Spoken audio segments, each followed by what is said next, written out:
તારીખ આજે કઈ થઈ છોકરાઓ? 8 સપ્ટેમ્બર 2024 રવિવાર છે આજે. અને આપણે આ રવિવારના અનુક્રમમાં ગયા રવિવારથી ગોપાળાનંદ સ્વામીનું ગીતાભાષ્ય એ શરૂ કરેલું છે. કારણ કે ભગવાને જે 8 સત્શાસ્ત્ર કહ્યા એમાં પણ ગીતાજીનો ઉલ્લેખ કરેલો છે, અને ભગવાને જે 2 અધ્યાત્મશાસ્ત્ર કહ્યા બરાબર એમાં પણ ગીતાજીનો ઉલ્લેખ કરેલો છે. ગીતાભાષ્ય અને રામાનુજભાષ્ય 100મા શ્લોક. એમાં આપણે ગયા રવિવારે પ્રસ્તાવના જોયેલી. પ્રસ્તાવનામાં આપણે એ જોયું કે ભાઈ સર્વે જે કોઈ એમ કહે કે ઉપનિષદ છે, સર્વ ગ્રંથો છે, વેદો છે, એનો અંતિમ સાર કોણ છે? તો ગીતાજી છે. આગળ આવી જાઓ, આગળ આવી જાઓ. એટલે મને થોડું કસતું ઓછું, ગળાને થોડું કસતું ઓછું. આગળ આવી જાઓ ભગત, તમે પણ આગળ આવી જાઓ. એક આધ પંખો ચાલુ કરી દે જીગર, પેલો બંધ કરી દે જીગર, પેલો પાછળવાળો બંધ કરી દે ને આ વચ્ચેનો ચાલુ કરી દે. ચાલો. બહુમૂલ્ય શ્રીમદ ભાગવદ્ ગીતા ભગવાન શ્રી સ્વામિનારાયણને અતિ પ્રિય હતી. પોતાને પ્રિય 8 સત્શાસ્ત્રોમાં ગીતાજીનો સમાવેશ કરેલો છે. બરાબર, એ આપણે જોયું. તેમણે પ્રબોધેલ વચનામૃત ગ્રંથમાં પોતાના મતને સ્પષ્ટ કરવા ગીતાની સૂક્તિઓનો બહોળો ઉપયોગ કર્યાનું જોવા મળે છે. ભગવાને વચનામૃતમાં ગીતાજીના ઘણા બધા વાક્યો લીધેલા છે.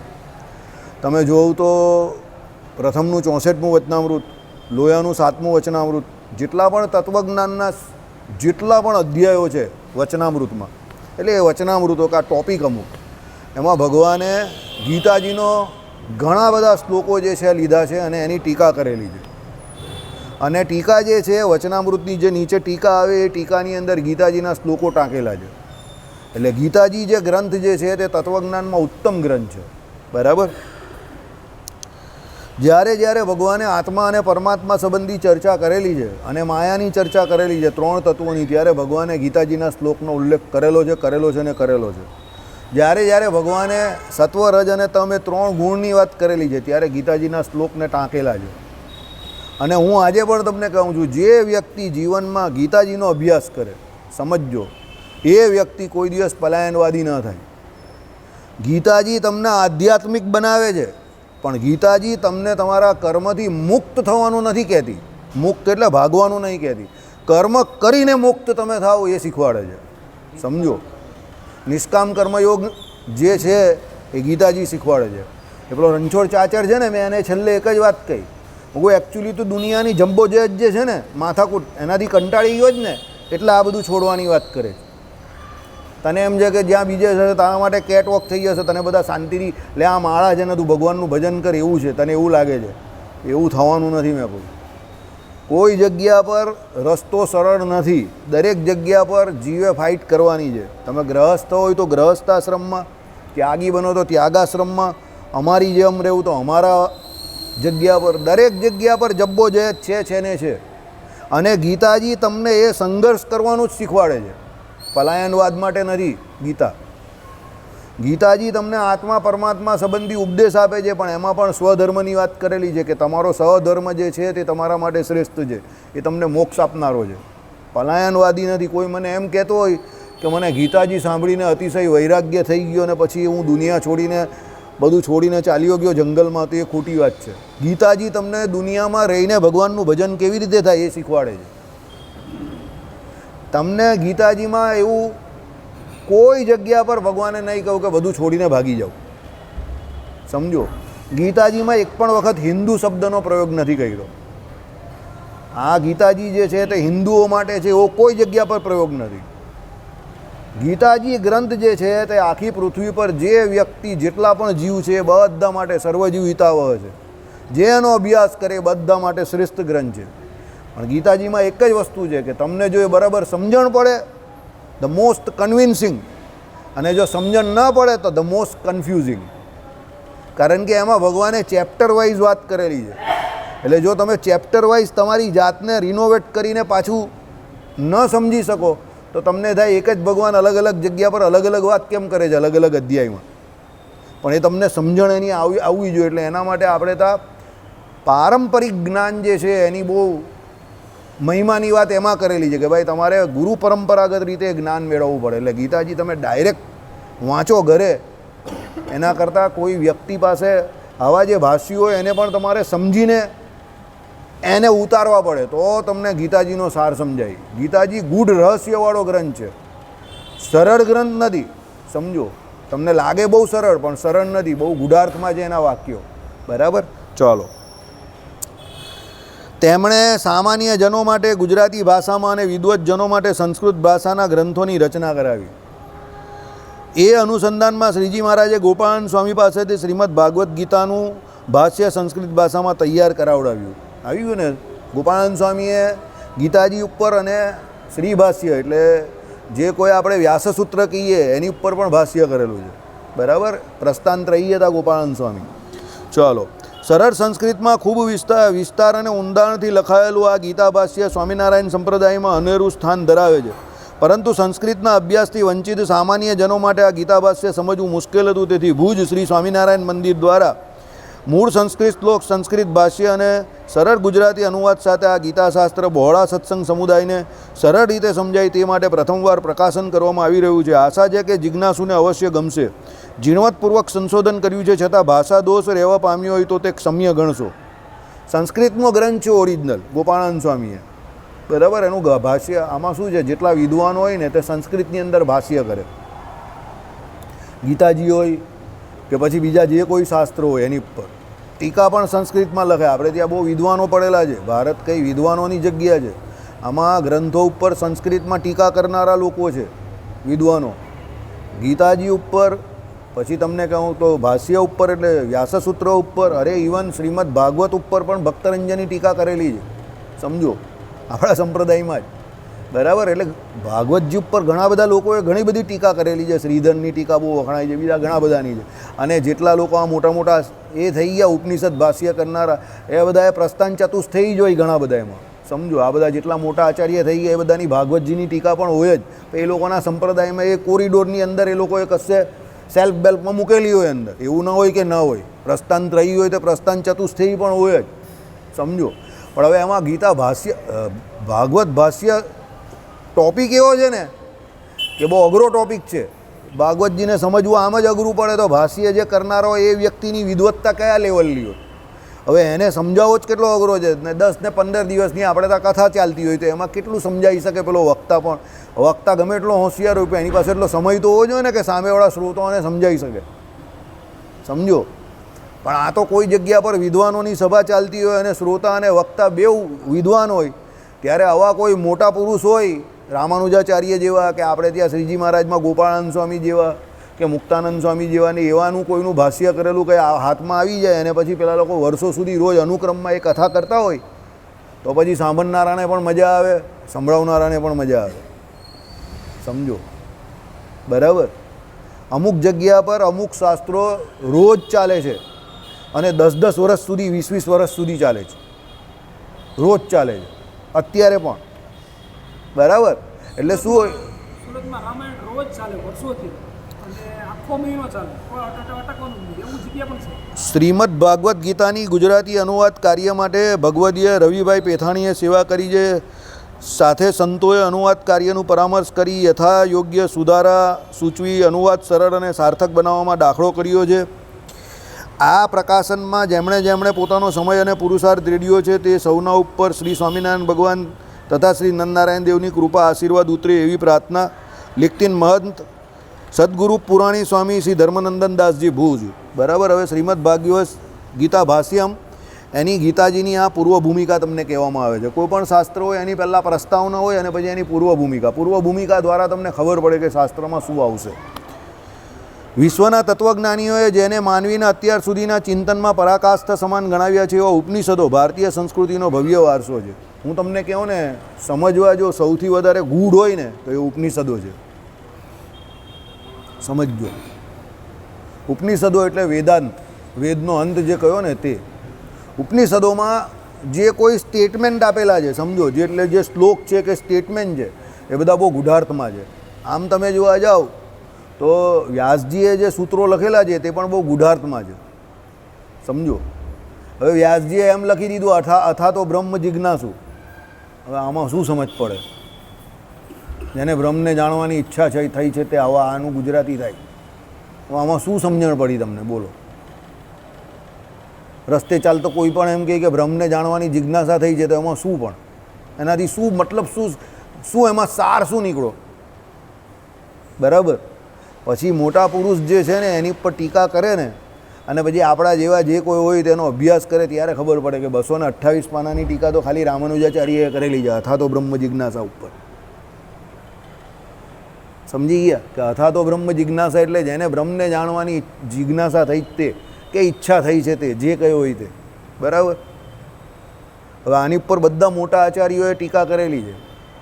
રામાનુજાચાર્યની વાંચો તો તમને સંતોષ થાય, સમજો પૂરેપૂરું. બરાબર. એમાં પણ પેલું જુનાગઢવાળું નહીં, એમાં તો બહુ ઓછું લખેલું છે. પેલું જો આનંદ શંકર ધ્રુવવાળું તમે લેવું તો એમાં તમને ખાસું એવું ખબર પડે, બહુ મોટું છે. બરાબર. એવું દરેક શ્લોકમાં છે. બાજુ તત્વ સમન્વયાત, તત્વનો સમન્વય કેવી રીતે કરવો તે સમજો. હવે તત્વનો સમન્વય કરવો એ શીખવાનું કેમ છે?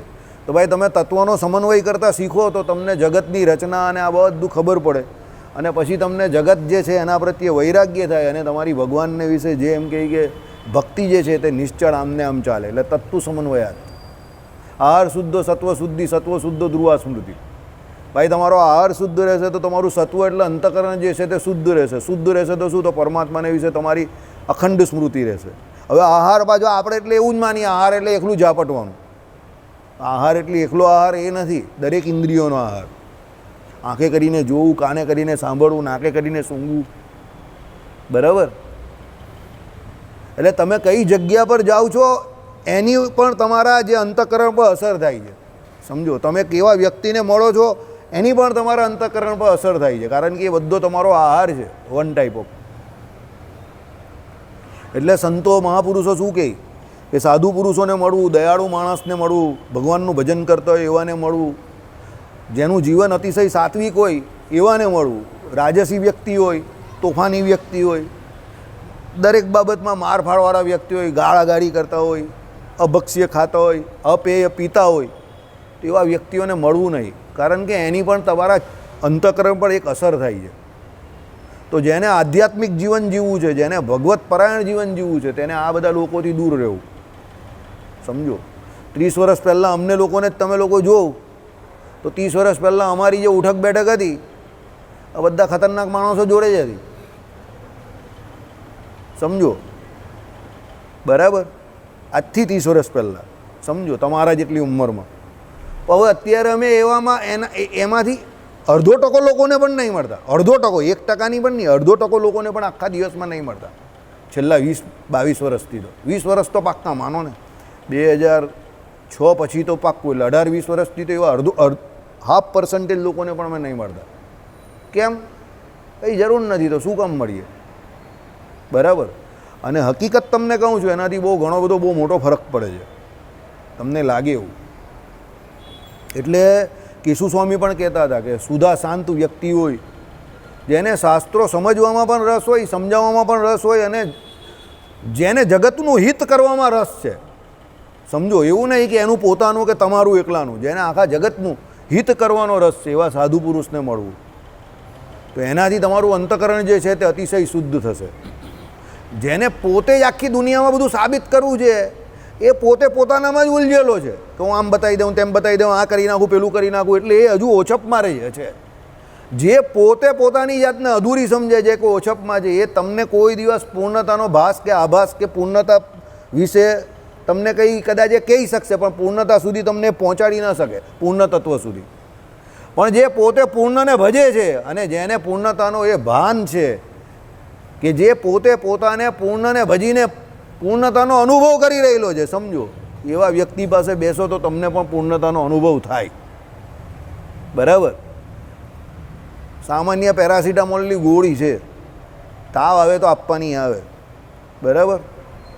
ડોલો 650 તમે રોજની 4 આપી શકો, પણ તમે એમડી ફિઝિશિયન નથી એટલે તમને ખબર નથી, એટલે તમે 1 કે 2 આપો ને ડરી જાઓ, પછી ત્રીજી ગોળી ના આપો. તો પછી પેલો એમડી મધુકર પરીખ જેવો એમડી હોય ને, તમે કહો તાવ ચડ્યા કરે છે, ત્રીજી પણ, ચોથી પણ કંઈ થવાનું નથી. પછી 4 ગોળી આપે અને 4 દિવસ 5 દિવસ તાવ રહેવાનો જ હોય ને, પછી ધીરે ધીરે તાવ ઉતરી જાય, એટલે પછી તમે ઠંડા પડી જાઓ. એટલે એકચ્યુઅલી વસ્તુ પેરાસિટામોલની ગોળી નહીં જતી. 20 રૂપિયાનું પાનું આવે છે ખાલી ડોલો 650નું, 20-21 રૂપિયાનું. સમજો. પણ એ કેવી રીતે આપવાની હતી એ પેલા એમડીને ખબર, અને તમે કેટલી આપી શકો, એટલે એમડીની જરૂર છે. પેરાસિટામોલની ગોળી તો 25 રૂપિયાની જ આવે છે, સમજો. પણ એ કેટલી આપવાની, તમે શું જો 650 મિલીગ્રામ 2 ગોળી આપી દીધી, ઓહો હવે નહીં અપાય, તમે એ જો. તો પેલો એમડી ફિઝિશિયન જે જાણે છે કે ભાઈ એકોર્ડિંગ ટુ સિમ્ટોમ્સ, અને પેશન્ટ વર્ષમાં 2 વર્ષમાં એકવાર ગોળી લઈ જાય તો એને રોજની 2400 મિલીગ્રામ સુધી આપો, કોઈ તકલીફ નહીં પડવાની, આપો. ટાઇફોઇડના પેશન્ટ હોય, મેલેરિયાના પેશન્ટ હોય, જેને તાવ આવતો હોય ત્યારે તાવ આવે એટલે બહુ જોરદાર તાવ આવે, ગભરાઈ નાખે તમને એવો તાવ આવે, એટલે પછી એમડી હોય તેને ખબર હોય, એ કોન્ફિડન્સમાં હોય એટલે આપી દે 1 ડોલો 650, કોઈ ચિંતા નહીં, બરાબર. ગોળી તમારી પાસે પણ છે, પણ તમને એટલો વિશ્વાસ નથી. આ એવી વાત છે કે ભગવાન પરમાત્મા તત્વને આપણે બધા જોઈ રહેલા છે, આપણી સામે જ છે, રોજ દર્શન કરીએ છીએ. પણ પેલા એમડી ફિઝિશિયન જેવું આપણે એ પૂર્ણતાનો પૂરેપૂરો ભાવ નથી. ત્યારે પેલા એમડીને પૂર્ણતાનો ભાવ છે કે રોજની 4 ગોળી આપ, બિંદાસ, કંઈ નહીં થાય. મારા કેસમાં જ થયેલું આ. મધુકર પરીખ ફિઝિશિયન, બરાબર. ક્યાં બેસે તમને કહું, આપણે હા હા રાણી તળાવમાં તો બેસે જ છે. હા, એમાં તો બેસે જ છે. પેલું રોયલ કોચિંગ ક્લાસ હતું ને જૂનું લીમડા ચોકમાં, ત્યાં તો ઉપર બેસે જ છે. હા, પણ બીજી એક જગ્યા પર પણ બેસે છે, મજુરા ગેટ ઉપર. એક વખત આવું જ હતું, એક પેશન્ટ તાવ ઉતરે જ નહીં, મને કહે કે અડધી રાત્રે પણ ડોલો 650 આપ, ડરિયા વગર આપ, ગભરાયા વગર આપ, કંઈ થવાનું નથી. ચાલુ રાખી 4-5 દિવસ પેશન્ટને તાવ બાવ બધું ઉતરી ગયું. અને તમને એક વાત કરું, આ સલાહ આપવાને એને મારી પાસે કેટલા રૂપિયા લીધેલા ખબર છે? કોઈ રૂપિયાની, કઈ રૂપિયાની, 1 પણ રૂપિયો નહીં. ખાલી હું મળ્યો ને મેં પૂછ્યું, મારી જોડે તે સમય પર સંબંધ એવા હતા એટલે મને કે આપની વાસુદેવ કંઈ નહીં થાય, હું બેઠેલો જ નહીં એમ કીધું.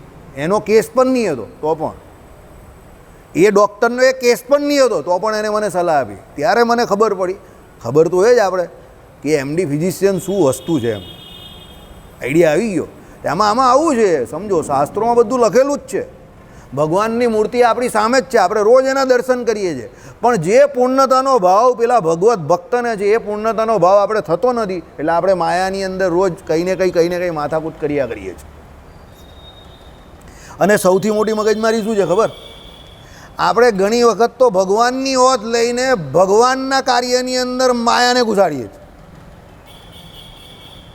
મંદિરોમાં કે મઠોમાં કે જે જગ્યા પર આધ્યાત્મિક જગ્યા ઉપર આ બધા ટીવી પર ન્યૂઝમાં તમે જોવો છો, ઝઘડાઓ થાય છે, ગાદીઓ માટે ઝઘડા થાય, મંદિરો માટે ઝઘડા થાય. હમણાં જ પેલો એક કેસ આવેલો છે, તો એ કેમ થાય?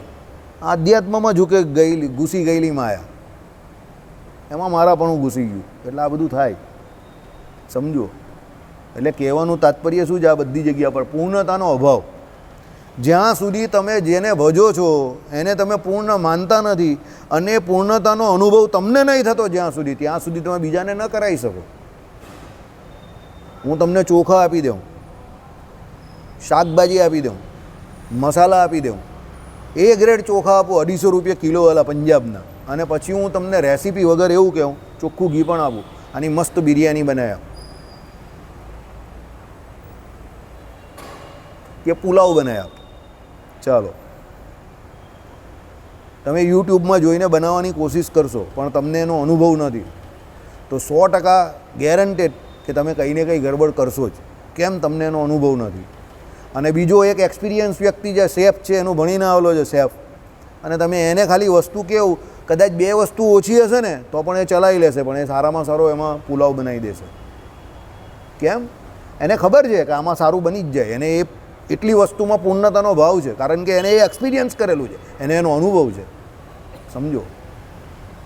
એટલે કહેવાનો મતલબ એવો છે કે જે વ્યક્તિ સાદો સિમ્પલ સોબર તમને લાગે છે, એને કંઈ વધારે કંઈ ખબર નથી, તે ભજન કરે છે, માળા ફેરવે છે, કીર્તન કરે છે, મંત્ર જાપ કરે છે, મંદિર આવીને દર્શન કરે છે, દંડવત કરે છે, પ્રદક્ષિણા કરે છે, પુસ્તક વાંચે છે, નોર્મલ રૂટીન જે બીજા કરે એ જ કરે છે.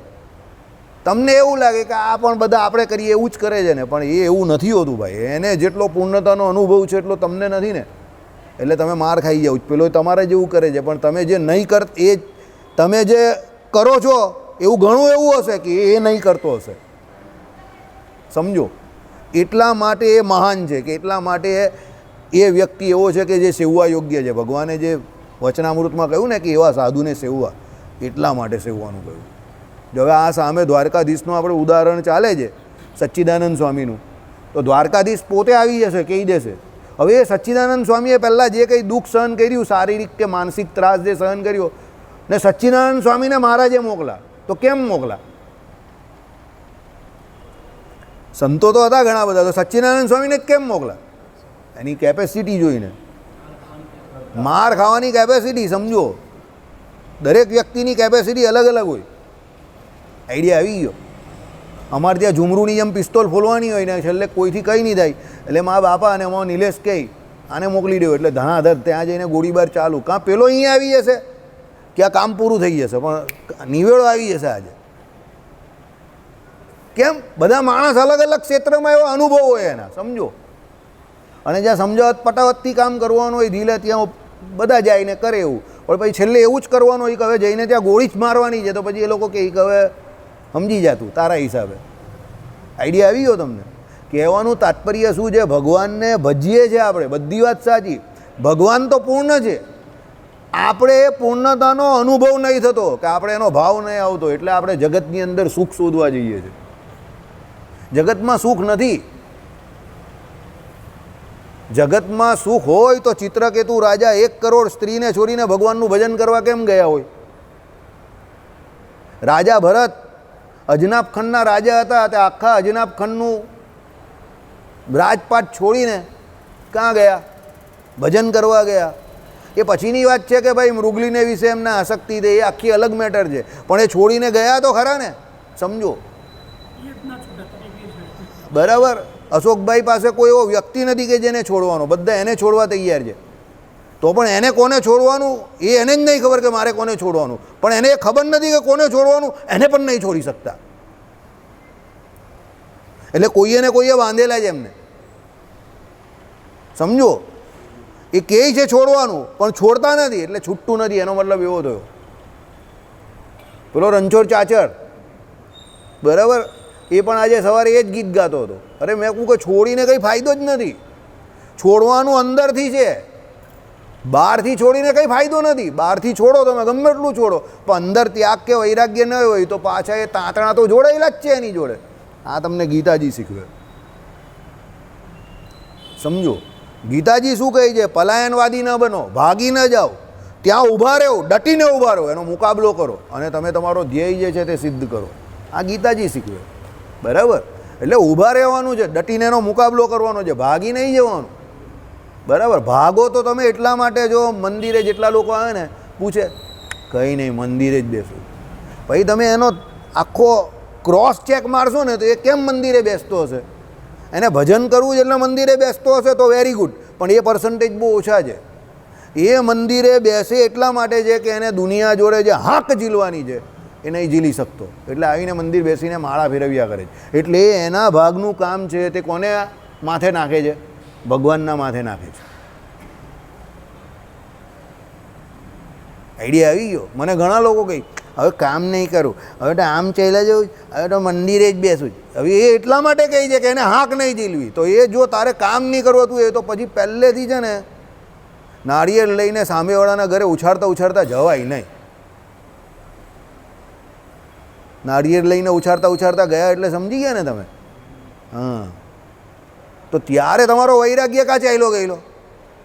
ત્યારે તો તમારા નાચતા કૂદતા બધાની સાથે ગયેલા, નારિયેલ તમારા હાથમાં ને બીજા નાચતા તમે બહુ ખુશ થતા હતા, મેં નીકળા ઘડી લેકે, બરાબર. તો ત્યારે વૈરાગ બધો કાં મહી પહેરી ગયેલો, પેલો મારા કહીને ડોસા લોકો, મહી પહેરી ગયો તારો વૈરાગ્ય.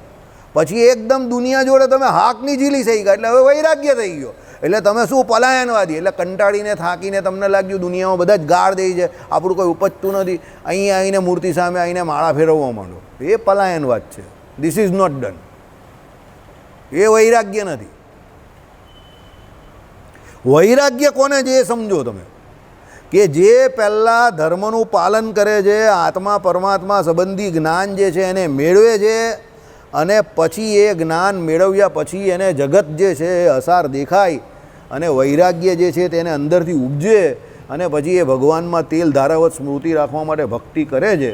આ વૈરાગ્ય છે, આ પલાયનવાદ નથી. આ એ પ્રોસિજરથી બરાબર જઈ રહેલો છે. આ તો કંઈ નહીં, ખબર કંઈ છે નહીં ને પેલો 25 વર્ષનો મને કહે કે સાધુ થઈ જાઉં. મેં કહું તને રાગ શું છે એ નહીં ખબર તો વૈરાગ્ય શું ખબર હોય તને? તું ત્યાં જઈને શું કરવાનું? તું તારું તો સારું નહીં જ કરી શકવાનો, સંપ્રદાયનું પણ સારું નહીં કરે, તારા ઘરવાળાનું પણ નહીં, કોઈનું સારું નહીં કરે, બધાનું બગડશે. કારણ કે તું સમજીને વૈરાગ નહીં ધાર્યો કે સમજીને તે ભેખ નહીં ધાર્યો. સમજો, કોઈ પણ કામ કરો તો એ કામ કર્યા પહેલાં એને સમજો તો ખરા કે મારે શું કરવાનું છે, પછી કરો ને. સમજ્યા વગર તમે ખાલી ખાલી કરવા જાઓ તો થોડું થાય ગઈ. ના સમજ પડે તો એને મૂકી દેવાનું સાઈડ પર કોરાને. બરાબર? તમારા સમાજમાં લોકો જે બની જાય છે, સમજો એ કેમ બની જાય છે? કન્ફ્યુઝ થઈને બને છે, કન્વિન્સ થઈને નહીં બનતા. હવે બધા કેસ જેમ જેમ હું રીચેક કરું છું અત્યારે મને બધા સમજ પડે છે અને પછી જે પ્રમાણે ગતિએ જે રીતે ચાલવું જોઈએ ને ચાલે નહીં, ત્યારે પછી બધા કેસો હાથમાં આવે એટલે ખબર પડે કે આ કેમ આવું થાય છે, ઉલટું કેમ થાય છે. થવું જોઈએ આવું નહીં, થવું કંઈ બીજું જોઈએ, પરિણામ કંઈ બીજું આવવું જોઈએ. ત્યારે પરિણામ આવું કંઈ ભલતું પરિણામ કેમ આવે છે? તો પરિણામ ભલતું જ આવે ને. તમે જે આશ્રમમાં ગયા છો એ આશ્રમ સમજણનો છે, તમે એ સમજણ વગર કન્ફ્યુઝ થઈ ગયા એટલે તમે એ આશ્રમ સ્વીકારી લીધો. એટલા માટે એને અલ્ટરનેટ તરીકે તમે સ્વીકાર્યો કે ના આ બાજુ કંઈ મજા નથી એટલે હું પેલા આશ્રમમાં ચાલ્યો જાઉં શાંતિથી ભગવું ધારીને, એટલે મને શાંતિ થઈ જાય. ભગવું ધારો છો એટલે તમારું અંદરનું અંતઃકરણ બદલાઈ જાય છે, અંદર રહેલો જીવ થોડો બદલાઈ જાય છે. આમાં કોઈ ડિટર્જન્ટ પાવડર તો આવતો નથી, કોઈ ફ્લીટ આવતું નથી કે તમે મારો એટલે બધું સાફસૂફ થઈ જશે. સમજો, આઈડિયા આવ્યો? ત્યાગાશ્રમનો મને વિરોધ નથી, પણ ત્યાગાશ્રમ સમજણથી લીધેલો હોવો જોઈએ. ત્યાગી બનો તો સમજણથી બનો. સમજણ વગર તમે ત્યાગી બનશો તો આ લોકને પરલોક બેવ બગડશે. ત્યાગાશ્રમ આપણે વારંવાર વાત કરીએ છીએ કે ભજન કરવા માટે શ્રેષ્ઠ છે, પણ સમજણનો છે. સમજણ વગરની તો બધું વૃથા છે. તો ગૃહસ્થાશ્રમ પણ વૃથા છે, ત્યાગાશ્રમ પણ વૃથા છે અને અનાથાશ્રમ પણ વૃથા છે, બધું વૃથા છે. આખી ગેમ જે છે તે સમજણની જ છે. સમજો, અને જે નથી સમજતા એની જ બધી ગડબડ થાય છે. દુનિયામાં 90થી 95% ઝઘડા છે ને સમજણના છે. લોકો એકબીજાને સમજી નહીં શકતા ને એમાં ઈગો હટ થઈ જાય છે ને ઝઘડા કરે છે. બધા એ પણ એવા જ છે, સમજણ વગરના છે. સમજદાર વ્યક્તિ હોય ને તો ઝઘડા થાય જ નહીં, યાદ રાખજો. મને અમુક અફસોસ છે ને, મને અફસોસ એ બાબતનો નથી કે મારા બીજા જોડે ઝઘડા થઈ ગયા, પણ મને અફસોસ એ બાબતનો છે કે હું એ લોકોને ઓળખી નહીં શક્યો કે આ ઝઘડો કરે એવો છે. સમજો, નહીં તો હું નહીં કરતે ઝઘડો, બિઈંગ અ સ્માર્ટ બોય. આઈડિયા આવી ગયો તમને? મને એ અફસોસ નથી કે મારાથી ઝઘડો થયો, પણ મને અફસોસ એ બાબતનો છે કે હું એને નહીં ઓળખી શક્યો કે આ ઝઘડો કરવાવાળો છે.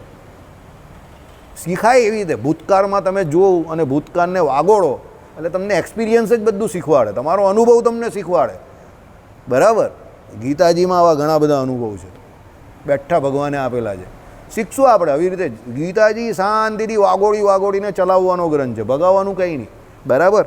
ચાલો, એટલે ઉપનિષદ જે છે તે ભવ્ય વારસો છે. ઉપનિષદોનો સાર એટલે ભગવદ્ ગીતા, જેને આપણે આદરપૂર્વક ગીતાજી એવા ટૂંકા નામથી ઓળખીએ છીએ. ગીતામાં એમાં મહાત્મયમાં રૂપક દ્વારા યોગ્ય કહેવાયું છે, સર્વ ઉપનિષદો ગાવો દોગ્ધા ગોપાલનંદન પાર્થો વત્સ સુધીર્ભોક્તા દુગ્ધમ ગીતામૃતમ મહત. સર્વે ઉપનિષદ રૂપી ગાયોનું દોહન કરનારા સાક્ષાત ભગવાન શ્રી કૃષ્ણ છે અને સર્વે ઉપનિષદો રૂપ ગાયોના દોહનરૂપી મહાન ગીતામૃત જે દૂધ તેનું પાન કરનાર રૂઢી બુદ્ધિવાળો અર્જુન વાછરદો છે. અર્જુનના માધ્યમથી સર્વજનો પણ આ ગીતામૃતનું પાન કરનારા છે. અર્જુનજી ફક્ત ને ફક્ત એક પાત્ર બનેલા છે સંવાદ માટે. આપણે એમ કહીએ કે ભાઈ અર્જુનજીને એ સમયે જ્ઞાનની જરૂર હતી તો એ આપણી બહુ મોટી ભૂલ છે. હું તમને વારે વારે કહું છું, મોટા પુરુષ જ્યારે જે કંઈ કર્મ કરે છે એ કર્મ જોઈને તમે એવું જરા પણ નહીં માનતા કે એ ટાઈમ પર એને એની જરૂર હતી. એ સમયની જ ડિમાન્ડ હોય અને એ સમય પ્રમાણે એ જે કરતા હોય એવું માનવાની પણ જરૂર નથી કે એ જે કરે છે તે એવું માને પણ છે. કાંઈ નથી માનતા. તમે અત્યારે એમ કહું કે અર્જુનજીને જરૂર એટલે હું અર્જુનજી અબૂધ હતા, અર્જુનજીની બુદ્ધિ બેર મારી ગયેલી, તમે એવું માનો છો? અને એક જગ્યા પર એવું કહે છે કે સાક્ષાત નર છે, ભગવાનનો અવતાર છે. બરાબર? તો ભગવાનનો અવતાર હું તો ભગવાનની બુદ્ધિ બેર મારી ગઈ અને એક ભગવાને બીજા ભગવાનને જ્ઞાન આપ્યું. સમજા મારી વાત? એટલે મોટા પુરુષ કે ભગવાન જ્યારે કંઈ પણ આવું ચરિત્ર કરે તો પેલું આપણે ભગવાન રણછોડરાય કહેવાય અને મથુરાથી ભાગતા ભાગતા અહીંયા પોરબંદર જુનાગઢ સુધી ભાગતા ભાગતા આવી એટલે હું ભગવાનને હું આપણી જેવું થઈ ગયેલું કે ભાઈ પાછળ બહુ માણસો પડેલા જ ભાગો અહીંયાથી, એવું થોડું હતું. એ તો ભગવાને એ ચરિત્ર કર્યું હોય તે સમયે, સમજો બરાબર? એટલે મોટા પુરુષ કે ભગવાન કોઈ પણ એવા કાર્ય કરે તો એને વિશે એવી શંકાની નજરથી જોવું નહીં કે ત્યારે એને સમજ નહીં પડતી કે એને જ્ઞાન નહીં હતું એટલે ભગવાને જ્ઞાન આપ્યું. એ મિસઅન્ડરસ્ટેન્ડિંગ છે આપણી, સમજો. મોટા પુરુષ જ્યારે કોઈ એક વ્યક્તિ સંવાદ તરીકે પ્રશ્ન પૂછે અને બીજા એના જવાબ આપે, અર્જુનજી અને શ્રી કૃષ્ણ ભગવાનની જેમ, સમજો, તો એનો મતલબ ત્યારે એવો ન લેવો કે અર્જુનજીને જે કહ્યું એટલે અર્જુનજીને કંઈ ખબર ન હતી, પણ અર્જુનજીના દ્વારા સંવાદ રૂપે એ ગીતાજી નામનું સર્વશાસ્ત્રના સારરૂપ, ઉપનિષદોના સારરૂપ જે શાસ્ત્ર એને ભગવાન શ્રી કૃષ્ણએ આપણે દોહન કરીને અર્જુનજીના માધ્યમથી આપણે આપ્યું. એનો મતલબ એવો નથી કે ભાઈ અર્જુનને પેલા યુદ્ધ માટે કન્વિન્સ કરવા માટે જ ભગવાન ગીતાજી બોલ્યા, સમજો. અને જો ભગવાન એકલા એના માટે જ બોલ્યા હોય તો પછી એનું આ પ્રકાશન કરવાની કે આ બધું કરવાની જરૂર જ કાં છે? તો અર્જુનજી તો કન્વિન્સ થઈ ગયા અને યુદ્ધ તો પૂરું થઈ ગયું ને બધાને મારી નાખ્યા, બધા પોતપોતાના ઘરે પહોંચી ગયા, તો પછી હવે એનું શાસ્ત્ર બનાવવાની કાં જરૂર છે? બરાબર? એટલે એ આવનાર પેઢી માટે આપણા માટે જ છે આ બધું. એટલે મોટા પુરુષના ચરિત્રમાં એવું ન માનવું કે ભાઈ અર્જુનજી કંઈક ઓછી હતી બુદ્ધિ. અર્જુનજી સર્વ વેદોના સારને જાણનાર હતા. For your kind information, Dhritarashtra જે જન્માંધ હતા ને, હે, એ પણ વેદ વિદ્યા ભણેલા હતા. જેટલું વિદુરજીને જ્ઞાન હતું એટલું જ ધૃતરાષ્ટ્રને પણ જ્ઞાન હતું અને એટલું જ પાંડુને પણ જ્ઞાન હતું. જ્ઞાનમાં કોઈ ઓછા વધતા નહીં હતા, સમજો. પણ વિદુરજી હતા એને એ જ્ઞાન હતું તે ડાયજેસ્ટ કરી નાખેલું. એટલે એમની દરેક વાત હોય ને એમાં ધર્મ પહેલાં આવે, નીતિ પહેલાં આવે, જ્ઞાન પહેલાં આવે. ત્યારે ધૃતરાષ્ટ્ર હતા એને અંદર એવો વસવસો હતો કે હું અંધ છું, એટલે જન્મથી માંડીને અત્યાર સુધી મારી જોડે અન્યાય થતા આવેલા છે. કર્ણને પણ એવું હતું કે હું સૂત પુત્ર છું એટલે મારી જોડે અન્યાય થતા આવેલા છે. એને કારણે એ લોકો મોહને કારણે એમનું જે જ્ઞાન હતું એ પ્રગટ નહીં થયું. બાકી જ્ઞાન તો એમને પણ હતું, બધા ભણેલા હતા. પિતામાં ભીષ્મ હતા, એમણે બધાને ભણાવેલા હતા. એ બધાના ગુરુ પિતામાં ભીષ્મ જ હતા, સમજો. અને બધા ભણેલા હતા અને બધા હોશિયાર હતા, કોઈ ગગા નહીં હતા. પણ પછી ભગવાન શ્રી કૃષ્ણએ કહ્યું ને કે ભાઈ જ્ઞાની પણ એની પ્રકૃતિને છોડી શકતો નથી. તે આ ઉદાહરણ પરથી તમને જોવા મળે. કોના ઉદાહરણ પરથી? ધૃતરાષ્ટ્રના ઉદાહરણ ઉપરથી. એવું ન હતું કે એને જ્ઞાન ન હતું, એને જ્ઞાન હતું, પણ એ વિદુનનું કહેલું કેમ નહીં માનતો હતો? એને એ મરચી લાગતી હતી, સમજો.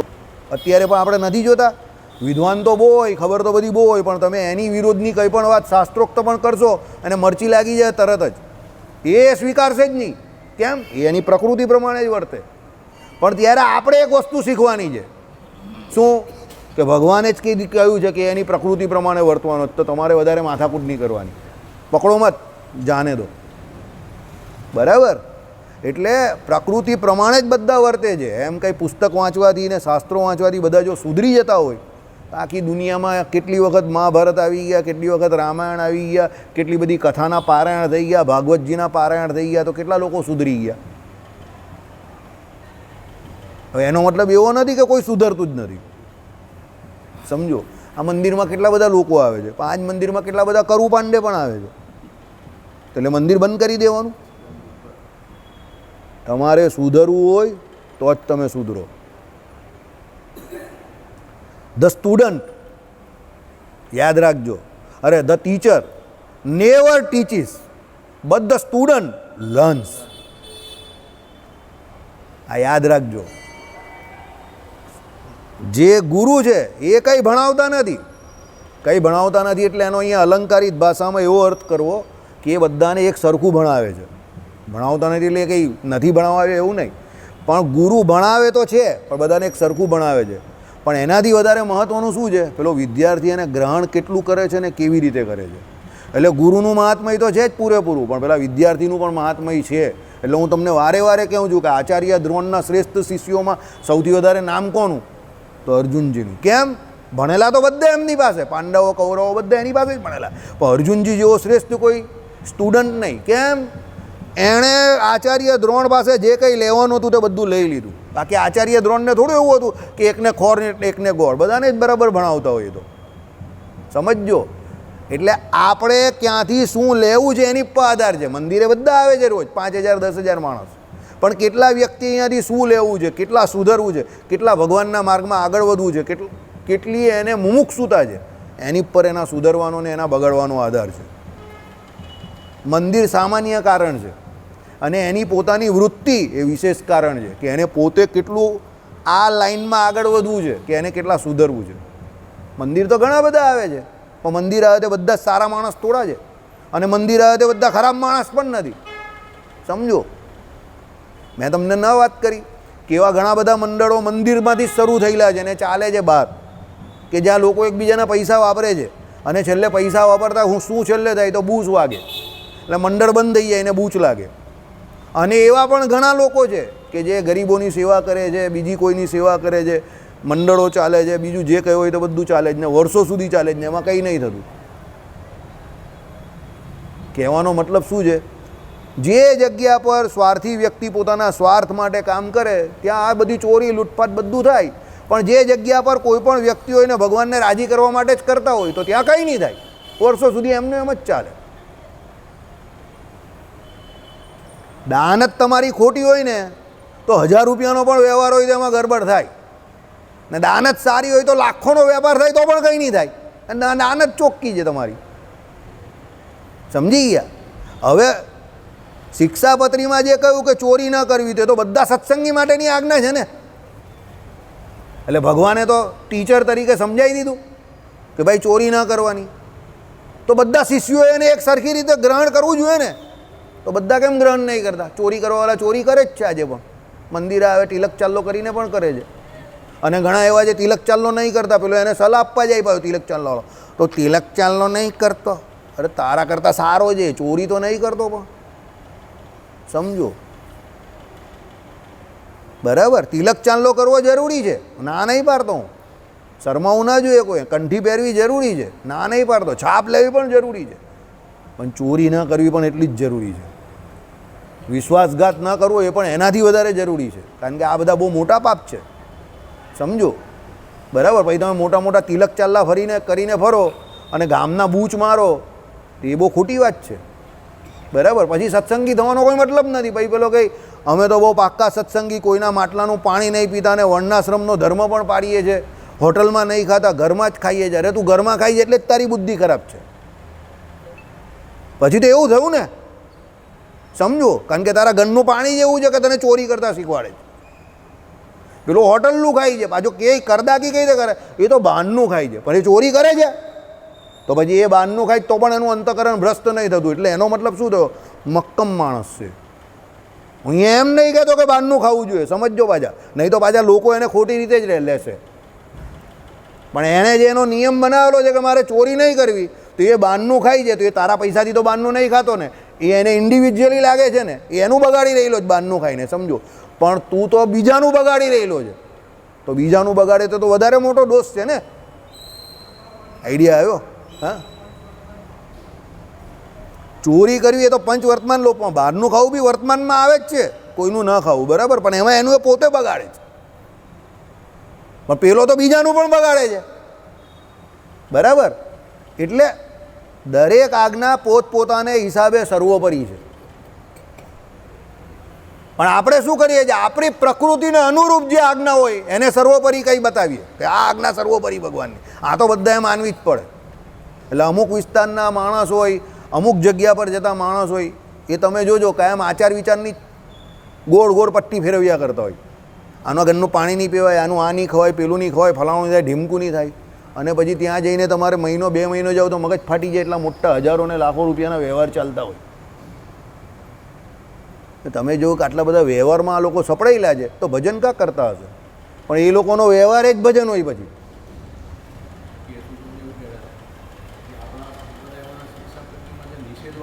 એ બધા હા હવે બંધ કરાવી દીધા. હા, એ પણ બંધ કરાવી દીધું.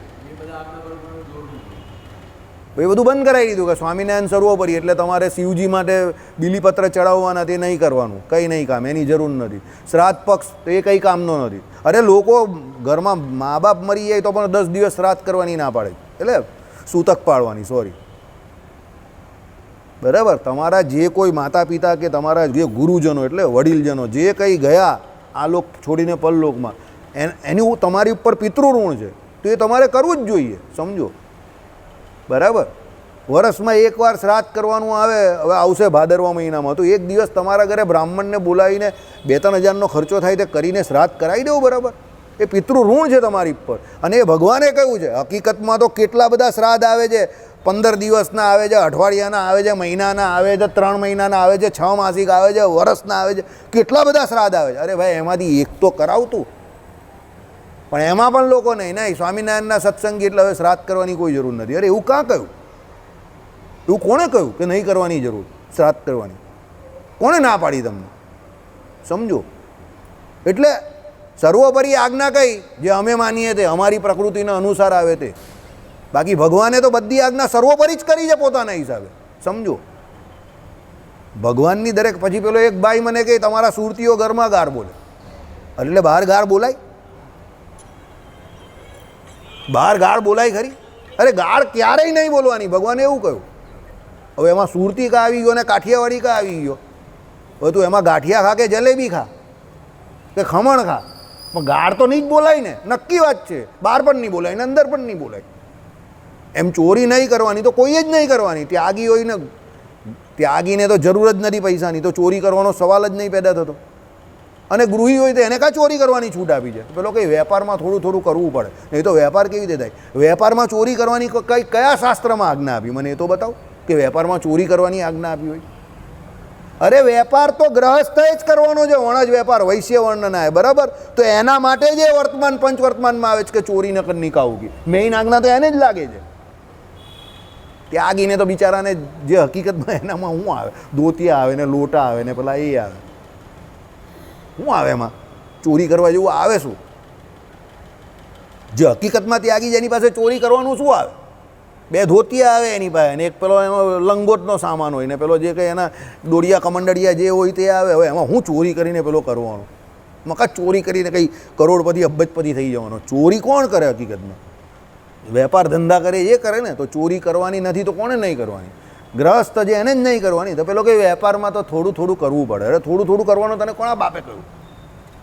એટલે એ આજ્ઞા આપણે સાઈડ પર કોરાને મૂકી દેવાની. પણ પેલો પછી પેલો બહારનું કોઈ ખાતો એટલે ને જઈને પકડે પેલો, હે બહારનું ખાય છે, સત્સંગી થઈને બહારનું ખાય છે, આ ભાઈ તો બહારનું ખાય છે, બહારનું ખાય છે, બહારનું ખાય છે, એમ કરીને 50ને પેલો કહી દેશે. હવે પેલો બિચારો ભોટો પડી જાય ને ગભરાઈ જાય પછી. બરાબર, હવે એ બિચારો ગભરાતો એટલે ગભરાય.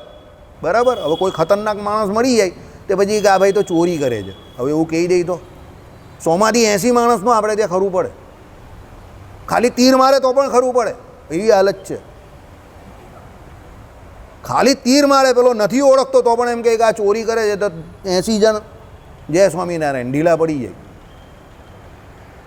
બરાબર, એ તો તપેટાઈ જાય. એટલે પેલા પોપટભાઈની જેમ, તમને નહીં ખબર પોપટભાઈ માણિયા? ચાલો તમને કહી દઈએ. અમે ને અતુલભાઈને આ બધામાં મંડળવાળા મહારાષ્ટ્રની સભામાં ગયા. તે એક ભાઈ આવ્યા, તે કંઈ એના આગલે દિવસે પણ સભા હતી. એક ભાઈ આવીને અમને કહી તમે કાલે નહીં આવેલા, આમ છે તેમ છે, બધાની વચ્ચે ચાલુ કરી દીધું એણે બેટિંગ. એ તમારાવાળાને તેવી આદત હોય ને કે જે કામ એણે કરેલું હોય ને આપણે નહીં કરેલું એટલે તો છવાઈ જાય એ લોકો. ભાઈ તો ચડી બેઠા, છવાઈ ગયા આમ તેમ. એટલે અતુલભાઈ બિચારા સપ્રેશનમાં ડિપ્રેશનમાં પાછળ આવી ગયા. મને કે આપણે કાલે નહીં આવેલા આમ તેમ. મેં પગ ઉપર જોરમાં લાત મારી અતુલને. તો કે મને કેમ લાત મારે? મેં કહું ગઈકાલે આપણે આવેલા તો ખરા, અહીંયા બેઠેલા પોપટભાઈ દેખાતા જ નહીં હતા. પોપટભાઈ તમે ક્યાં ગયેલા? 5 મિનિટમાં બાજી આખી ઉલટી. પોપટભાઈ સમજાવવા માંડ્યો કે હું આ ડાળ પર હતો, પેલી ડાળ પર હતો. હોય મેં કહું તમે તો ઉડી ગયેલા, દેખાતા જ નહીં હતા. આખી બાજી 5 મિનિટમાં પલટી ગયો. અતુલ તો વિચારવા પડી ગયો કે આપણે આવેલા. મેં કહું એ આવેલા એના આટલા ગીત ગાઈતા, આપણે નહીં આવેલા એના ગીત ગાતા, એને મજબૂર કરી દઈએ. હવે તું સાબિત કર કે તું આવેલો. ફકીર મોહમ્મદ ઢોલવાળા, હું તો આવેલો જ હતો, તું કાં આવેલો? બોલની. હવે એવું મેં કેમ કર્યું, જુઠ્ઠું ના બોલું જો, પણ એવું મેં કેમ કર્યું એ હું તમને કહું. આવેલા આગલે દિવસે કે નહીં આવેલા, એને જે બીજે દિવસે ગયેલા ને એ બાબત જોડે કોઈ લેવા દેવા નહીં હતું. પણ એ ભાઈ જાણી જોઈને એવું ફોર્સ કરતા હતા કે અમે કાલે આવેલા અને આજે પણ આવ્યા એટલે બહુ સારું કામ કર્યું એમ. એટલે મેં એ ભાઈને બાજી પલટાવી પડી પછી. સમજો, ઘણી વખત એવું કરવું પડે. આઈડિયા આવી ગયો. પછી અડધો કલાક સુધી મતતો રહ્યો. પછી છેલ્લે સુધી અમને બતાવ્યા કરે. 10 માણસ બી આવ્યો કે એ આવેલો. અતુલને બહુ હસવું આવી ગયું. પછી મને કહે કે યાર આ કંઈ આ પેંતરો જબરો માર્યો. મેં કહું જો એ ડિફેન્સમાં આવી ગયો. એ પહેલાં આપણે પૂછતો હતો કે આપણે કેમ નહીં આવ્યા અને એના કારણ પૂછતો હતો. જો હવે એ બધી સાબિતી આપતો હતો કે એ આવેલો, પેલાને લઈ આવ્યો, આને લઈ આવ્યો. ને મેં કહું ના તમે ત્યાં હતા જ નહીં. ને પેલો મેં કહું તું જ ક હતો. આ તો પેલો તો એમ કરીને અડધો પોણો કલાક એ લોકો. મેં કહું કે હમણાં અડધો કલાક રહીને એ લોકો આ દુનિયામાં છે એ પણ સાબિત કરવું અઘરું પડી જાય. સમજો, આની ઉપર છે બધું. આનાથી તમે કેટલા મજબૂત છો એની પર બધો આધાર છે. બરાબર? બાકી એ તો દુનિયામાં બધા પોતપોતાના હિસાબે પોતાનું વેચવા જ બેઠેલા જ ને હાંકવા બેઠેલા જ કે અમે જ હાચા. તો આપણે ગાંડા છે. પણ તમે ગાંડા બનો તો તમને લોકો ગાંડા બનાવી દે. બરાબર? એટલે શાસ્ત્રોમાં બધી આજ્ઞા જે ભગવાને કરી બધી આજ્ઞા બરાબર જ છે. આપણા સ્વાર્થ માટે એનો દુરુપયોગ ન કરવો જોઈએ, એ શીખવાનું છે. આપણે સર્વજીવ હિતાવહ એ પ્રમાણે બધી આજ્ઞા બરાબર માનવાની છે અને આપણે એ પાડવાની છે. સમજો. અને આજે પાછો વન્સ અગેન આઈ રિપીટ, જે આજ્ઞા છે તે આપણે બીજા ઉપર લાગુ પાડીએ એના કરતાં વધારે આપણી ઉપર લાગુ પાડશું તો આપણું કામ થઈ જશે. બીજા ઉપર લાગુ પાડવાની કોઈ જરૂર નથી. શ્રીપતિમ શ્રીધરમ સર્વદેવેશ્વરમ ભક્ત